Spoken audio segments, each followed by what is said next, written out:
I have this constant battle with myself, with one, being a humble artist, right?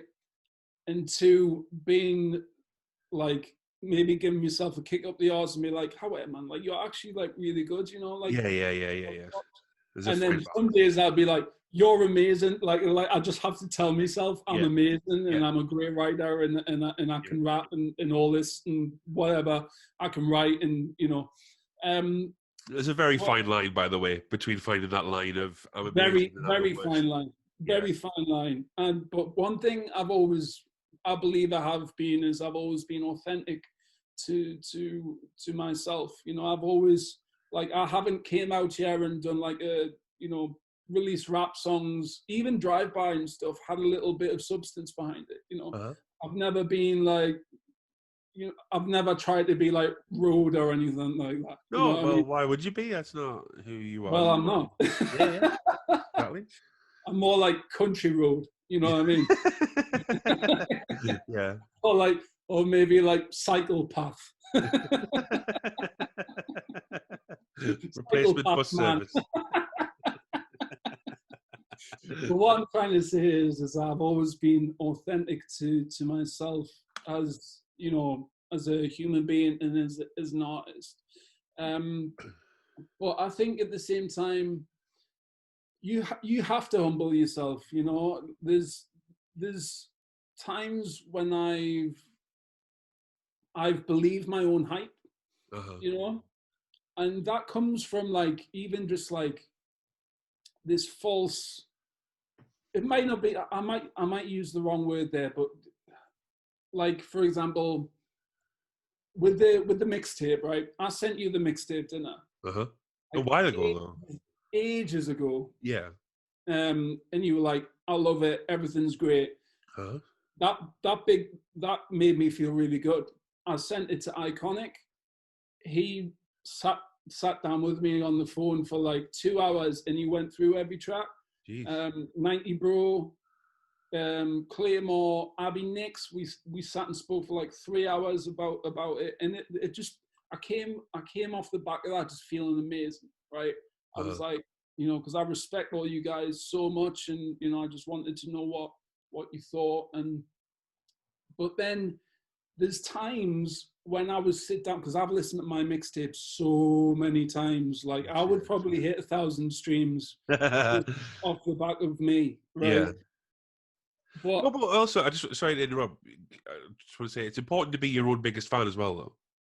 biggest fan, biggest critic, absolutely, Sure, sure. absolutely, and that's so. There's been times where I've sat down, and I've probably been in some sort of state of mind, and I'm like, "This is sick. I love this.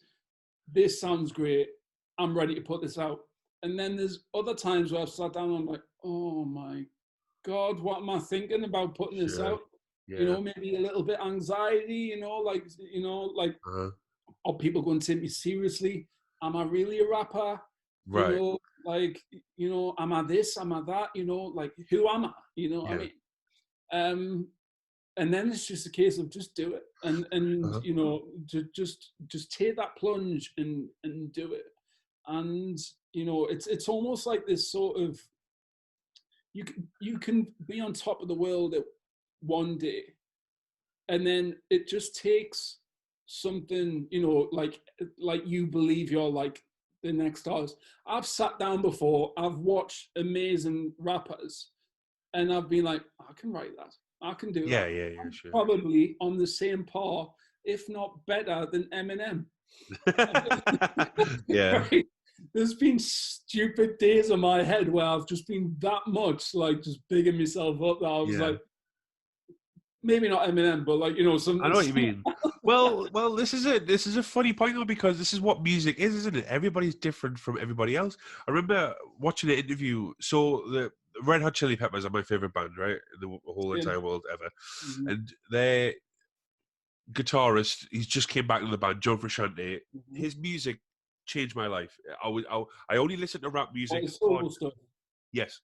Really? I only Okay. listen to rap music, hardcore, Tupac, Biggie, 50 Cent, all that stuff, all the way through school.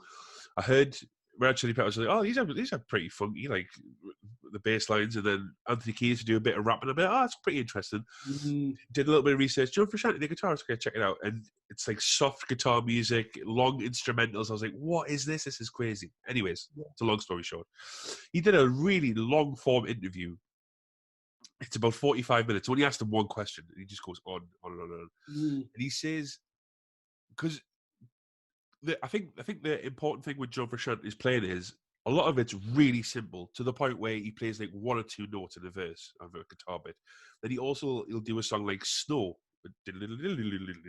or Under the Bridge or something, which is a really technical guitar bit. Mhm. And he said in this interview, he doesn't see the difference between like a Jimi Hendrix who can like shred for days, could rest in peace, and like an Andy Gill from Gang of Four, who are like a punk band from the is that Nancy making an appearance? Yeah. So he was saying he doesn't see the difference between Jimi Hendrix, who defined guitar playing for a lot of people, Mhm. shred 20-minute solos, whammy pedals, set his guitar on fire, throwing it through amps and stuff like that, and like Andy Gill, who was like a rigid punk, couldn't really solo, would just play bar chords, because they both make really important, good music Yeah. in their own rights. So yeah, Eminem can flippity hippity flippity, and then you make a song like Mr. Sunshine. The two completely different. Yeah, yeah. I mean, please. I I know. was just messing about there. I know you're being But hypothetical, but I think that's no. But I think that's also a good point because a lot of people compare themselves to other people. So whether it be like me comparing myself to Iconic or me comparing myself to Eminem, we're both yeah. like I could never write. I could never do Die Alone like Iconic did, and Iconic could never do Drive a Car with Your Eyes Closed. It'd be too. Hmm. It's Hmm. too. Absolutely. But they're And both again, still bangers. talk, Sorry. Sorry. talking about, like Jimi Hendrix, probably wouldn't have sort of saw himself in the same way. Like we don't Sure. see ourselves in the same way as our peers or audience or fans see us as listeners as so for example, a listener could listen to my music. It was funny, someone actually messaged me about Mr. Sunshine and they wouldn't share it because they were like, oh, it sounds like you've got like a drug problem, and I don't want to promote that. I was like, that's not what the song's about. Yeah. Yeah. but That's, but it's really interesting how you know you see yourself as an artist compared to how other people see you. And some people would look at you and have look at you through rose tinted glasses, you know what I mean, like yeah. they would Yeah. see Sure. you in almost as like a celebrity or whatever, because of, oh, that's a guy that does drive a car with your eyes closed or whatever. Or like with me, like they could be like, oh, that's a guy that was on the track with Abby Nix. No, but yeah, I know what you mean, though. I know what you mean, though. Or like people would look at Abby Nix or something and be like, because they see the artist, they don't see the human behind it. Sure, yeah. And I think that's one thing that I really try to tap into, because I'm lucky enough to be able to know the artist, but I really want to know the human being behind it as well, Sure. But a because lot of sorry, sorry, yeah, but a lot of us artists wear our heart on our sleeves, and this is who we absolutely, are as a absolutely. person. But the way I go on as an artist is not the same way that I'll be going on when I'm sat down at the dinner table with my parents. Fair enough. Like I remember showing Mr. Sunshine to my sister, Uh-huh. and she was just taking the mick out of the way I was talking. Oh, really? Yeah, she was like, oh, Isn't that weird, though? On a slightly lighter note, isn't it weird to find your rap voice? Yeah. When I first started rapping, I was rapping in an American accent. Yeah, I was as well because I It's was doing stuff on Brap. right, yeah. It's difficult to shake off, isn't it? That's how I started, and I remember I was watching one a couple of days ago actually, and I'm trying to do all these skippy flows, and it's Yeah, just yeah, yeah. I was like, just get your words out first, Takes Sam. a You know minute. what I mean? Honestly, it takes a minute to find your voice, but then when you found it, it's yours, isn't it? So that's good. Well, that's the thing. I do believe that a good rap voice really helps. Oh yeah, yeah. I don't believe that you have to sound like Stormzy, or No, you don't have to have that typical grime voice, no.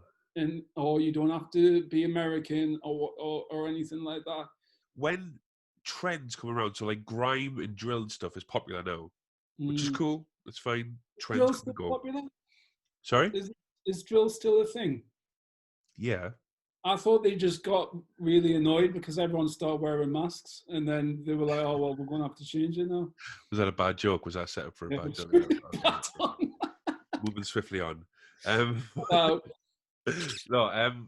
So like that kind of stuff's popular at the minute, right? So you gotta feel that in some places that'll come and go. So that was. Sorry, I've been drinking too much water. I've got the belches. Uh, so that scene started in London, right? When it's born somewhere authentically, fantastic because it's born authentically. But then it reaches Newcastle. We don't talk like that up here. yeah, I We know. don't. I not that. I mean, I'm very privileged to live in a very nice area, and I've been brought up in a nice working class. But I've been brought up in. I haven't seen any violence or excessive drug use or anything like that. So I don't really know anything about holding a skeng or like you know what I mean, or having to sell drugs to be able to feed me kids or anything. I don't know anything about that, and Yeah, I'm sure it does happen. I'm sure there is violence and drug use and everything, and that does happen in Newcastle, but not as often as I'm hearing on some of these rap songs. yeah. And sometimes I personally touch on these subjects in my songs, but it's for a comedic effect.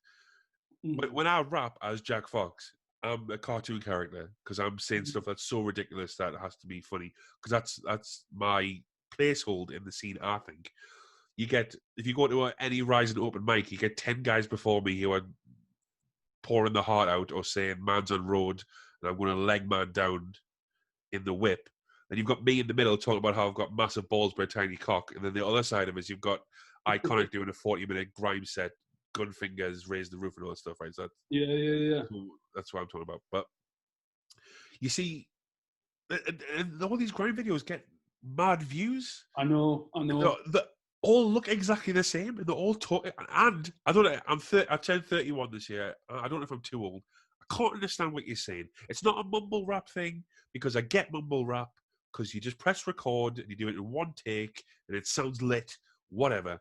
Yeah. Stop saying things that end in Heady One. Do you know Heady One? The guy. Yeah, I can't stand him. I can't. I haven't heard one of his lyrics yet. I don't understand what. I don't understand You know the why? appeal You know of what he's why? saying. You know why? It's his inflections. Is that the right word? Inflections. Very good. He does every delivery when he He does his reminds me of the weatherman. You know how when they say the weather yeah. and they say it in a certain way, it's almost as if like it's melodic, right? The way that they're reading the weather, like he could read the weather, like I don't think you he know what could. I'm saying? I think if he opened his mouth properly, he'd be half a good rapper. But he it really annoys me. Not that he's successful and he's top of the charts and that whatever. Good for him. But it's when people rate him, Yeah. and I don't. And not only do I not know what he's saying, if I read his lyrics, I bet they wouldn't even be that good anyways. No, I mean, I haven't read his lyrics, but No, it's not even about that, is it? It's about looking cool. It's about like it's a brand, and we come yeah. back to talking about a brand. Like I hadn't heard of drill Right. until all of this stuff started going on. I was like, what the heck's drill? What's a drill Yeah. beat? Yeah. I thought a drill beat was something you put on the end of a drill. That's a drill bit, isn't Yeah. it? Yeah. Yeah.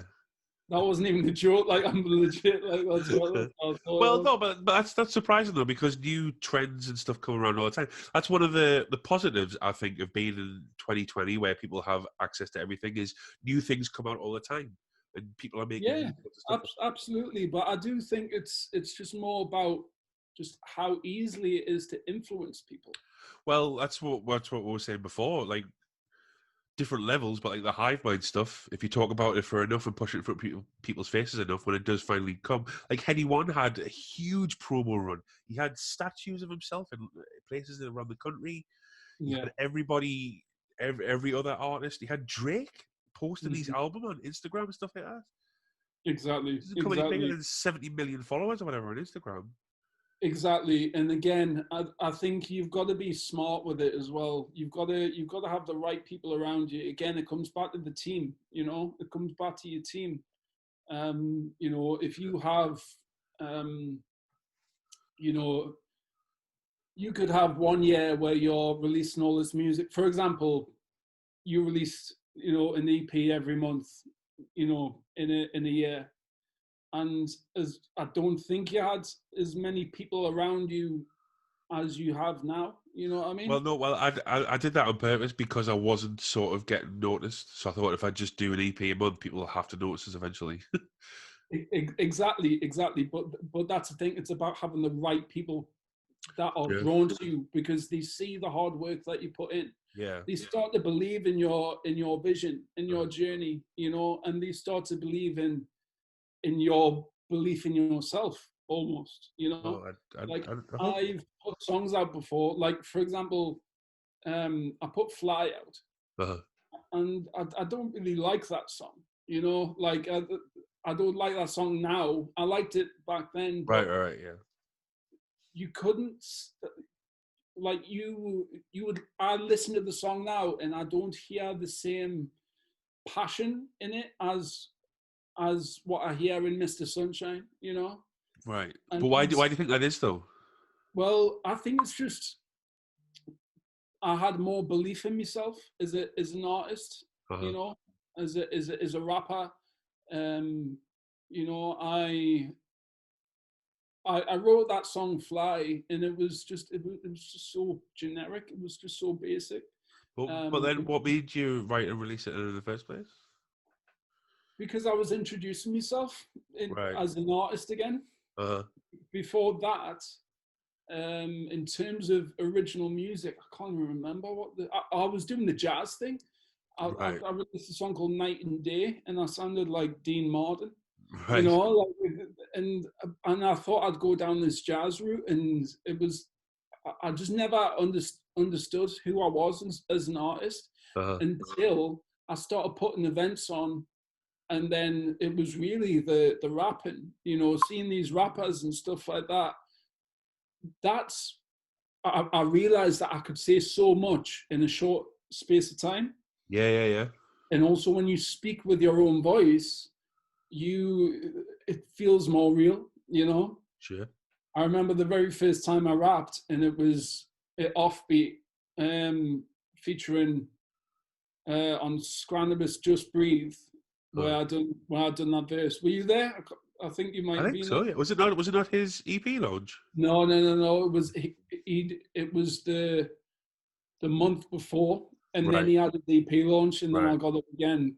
But it was in September time, and I got up and I rapped, and it was the most exhilarating thing I've ever done in my life Good. because one, I never thought I could do it, and two, I was speaking real stuff, and I had flow and stuff. I was shaking like crazy, but you know, it was something I've never done before. I wasn't hiding behind a guitar, which I've Uh-huh. always done. You know, it was just me, the mic, and a sea of people in front of us. And I was like, wow, I've never felt more empowered in my life. You Good. know, because Yeah. the lyrics for Just Breathe were, you know, written from a place of authenticity as well, you know. Whereas where I've wrote in the past for certain songs like Fly, where it's just been about getting good rhymes Right. in, you know, getting a good melody in, Yeah. blah blah blah. I haven't had the chance to really narrate what's been going on with me as a person. Sure. And then with Mr. Sunshine, that was another level, you know, because that's just all about that. It's just real stuff, you know. And obviously, the thing is, you speak about Jack Fox as a character and stuff, but you've got that song 15 Minutes, which is some of the most. When I first heard you rap that, it was that line about, you know, being on the coast road. Yeah. And I was like, this guy isn't just a comedian. This guy isn't just about, you know, making puns and talking about how big his dick is. You know, he's actually got substance behind him as well. And that's what I love. I love seeing the different reflections of artists, you know. Yeah. I love seeing Iconic do spit one lyric, but then I love, you know, hearing them, you know, rap on Die Alone or or Could Be Worse or something like that, you know. Yeah.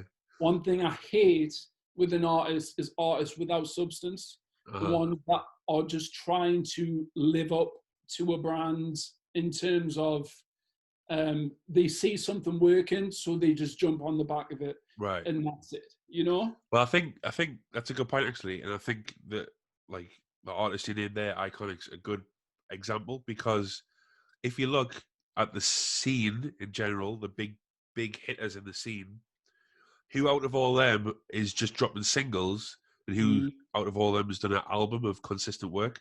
Exactly. Iconic's just put like a really, really high quality album out, because you can listen to it start to finish, and now it's not the same thing over and over again. And some of these other artists, I mean, I want to also say that there's nothing wrong with either of these things. Do what you're going to do, whatever, it's cool. It's a level playing field. You can do it. It's your life. Do what you want. But also, you can just release singles on streaming sites with videos, and it's a quick look at the video and go, oh, that's cool. Oh, there's a song that you playlist. Okay, that's cool. But put a body of work out. It has to be. It can't just be 10 songs of a grime with the same flow all the time. Exactly. But for one quick freestyle video or a quick little music video or whatever, that's cool. But like Iconic obviously set his target out to do a body of work. And then, like you say, there's songs where he's talking about how classy is spit one lyric and stuff. That's not on the album, but whatever. And then there's songs like Die Alone, where he's literally saying, I'm going to die alone. Like, there's nothing more final than that. So, but that's the thing. Like, I realize this, like, an artist will like, you'll get this as well. You'll get tagged in something, right? I won't lie. Half the time when I get tagged in something, especially off someone I don't really talk to, I don't listen to it. Well, yeah, right? I just think it's lazy. Half the time, I will go out my own way to listen to an album. I went out my own way to listen to Iconic's album when it first came out. Because I have mad respect for Iconic in terms of the way that he conducts himself, the person that he is, and also just the fact he's just incredible in my opinion. He could be up there with some of the top man. And I agree. In my, I don't want to turn this into the Iconic Dick Riding podcast. No. But what I'm getting at is that if I have respect for the artist, and I'm talking in a local local capacity, because I only really listen to local music. But if I have a connection with them, I'm more likely to take the time out to sit and listen to their body of work, their album. Every single thing Iconic puts out, I listen to it. Because I have that connection with them, and do you know what I'm saying? When Scranabis put out his EP, I listen to that 3 times over. Yeah. Because I have the connection with him, but also, you know, I've seen the journey that he's been on. Well, I was just about to mention his journey, like his journey from his first EP to his second one. Yeah. And we're both on his first EP. But not on his second one, so I don't know what that says about us. No, what I'm saying is that I prefer the second one, Yeah, me because I too. love where he came from. Yeah. In terms of Left Flank, right now, where he is, every single single he puts out, that Crickets tune is an absolute banger. Yeah. But you see the development in the journey. You know, Uh-huh. I would happily sit down and listen to Left Flank's album. Yeah. But there's only a handful of people I would do that in the Northeast, Yeah. because of the connection. And like, you might be in a completely different mindset to me. I don't know, but I'm a lot more likely to do that because I have not even a friendship, but just a respect and connection with someone. You know, like an artist. Yeah. And don't get me wrong, there are times when, you know, I'll have this moment where I just fancy listening to some music now. But the way I listen to music in a generic sense is find a playlist, stick it on shuffle, and just have it in the background, like Right. while I'm, you know, in the car, or while I'm Yeah, it's mostly when I'm driving, playing on the PlayStation. That's a new one for me. Right, Just, yeah. you know, turning the volume off on the game and then just having the music playing. Yeah. Biggest one for me is probably when I'm washing the dishes Yeah. or cleaning the flat. You know, like that's when I'm listening to music. If Yeah. someone comes to me and goes, can you just listen to me song right now? I'll be like, I will, but not right now. Yeah. You know what I'm saying? Yeah. Because it's got to be a part of your day. That's how you listen to music. You know, it's got to be the same way you would listen to a Red Hot Chili Peppers album or track or whatever. Should be the same way that you listen to a local artist. Sure. Yeah. And again, Absolutely. that's what we're talking about. There should be no difference in my opinion.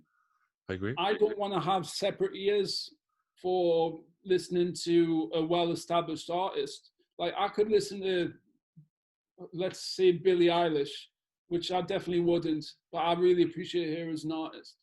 You know, but I would rather listen to like Johnny Sands or Louis Chris. You know what I mean? Yeah, sure. Or Jamila. You know, like you know, something like that, because I can connect with the person. I like knowing that I know these people as human beings. So I can listen to their music and enjoy it and understand it a lot more. And it goes. I think that goes back to what I was saying before about John Frusciante as well. There's no real, other than money and probably production value.